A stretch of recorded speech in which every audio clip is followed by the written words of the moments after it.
നിങ്ങളുടെ ഇഷ്ട പരമ്പരകൾ എക്സ്ക്ലൂസീവായി സൺ നെക്സ്റ്റ് ആപ്പിലൂടെ തികച്ചും ഫ്രീ ആയി ഇപ്പോഴേ ആപ്പ് ഡൗൺലോഡ് ചെയ്യൂ. ബെസ്റ്റ്. ഇത് ഗിരിയുടെ വിഷയ. ചുമ്മാ ഒരു സോറി പറഞ്ഞിട്ടൊന്നും കാര്യമില്ല. നമ്മൾ കേസ് ഫയൽ ചെയ്തോ? ഇല്ല സർ. ഓ ഭാഗ്യം. നമ്മൾ ഒരു കേസും ഫയൽ ചെയ്യുന്നില്ല.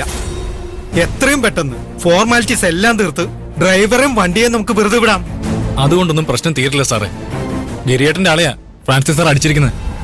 അല്ലെങ്കിലേ അയാൾക്ക് പോലീസുകാരെ കണ്ണെടുത്ത കണ്ടൂടാ. ഇതും കൂടി ആവുമ്പോ തീരുമാനമാവും. ഓ, നീ ഓരോന്ന് പറഞ്ഞ് പേടിപ്പിക്കല്ലേ ബിശുക്കുട്ടാ. ഞാൻ പറഞ്ഞത് ചെയ്യാൻ നോക്കാം.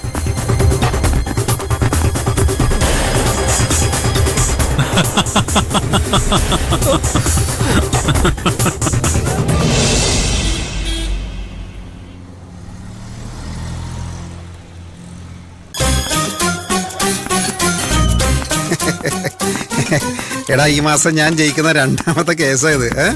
ഈ മുകുന്ദനുണ്ണി ആരാണെന്ന് ഇപ്പൊ മൈസ്രേറ്റിന് അറിയാം. അതൊരു നിസാര കാര്യമല്ല. ശരി, അതിന് ഞാനെന്ത് വേണം? ഞാനേ കോടതിയിൽ ഗർജിക്കുന്ന സിംഹം എന്നൊക്കെ ബിൽഡപ്പ് പറഞ്ഞു കൊടുത്തിട്ടെ നിന്റെ ഗോപാൽജിയോട് ഇവിടുത്തെ ലീഗൽ അഡ്വൈസറിന്റെ ജോലിയും തരാൻ പറയണ. നിന്നോട് ഞാൻ 100 തവണ പറഞ്ഞിട്ടുണ്ട് ഈ കാര്യവും പറഞ്ഞ് എന്റെ അടുത്തേക്ക് വരരുതെന്ന്. മര്യാദയ്ക്ക് ഏൽപ്പിച്ച പണി ചെയ്യാൻ നോക്ക്. ഇല്ലെങ്കിലേ അതിനെ പോലും ഞാൻ നിന്നെ വിളിക്കില്ല. എന്റെ പൊന്നു മോനെ ചതിക്കല്ലേ. ഈ ജോലി കാരണമാണ് കടം വാങ്ങാതെ ജീവിക്കാൻ പറ്റുന്നത്. സെബാനെ,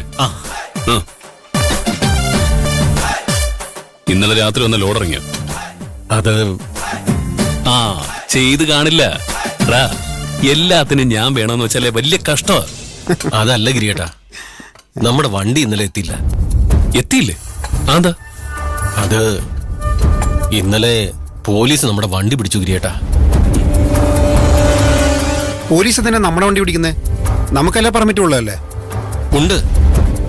ആ ഫ്രാൻസിസ് ആണ് പിടിച്ചത് ഗിരിയേട്ടാ.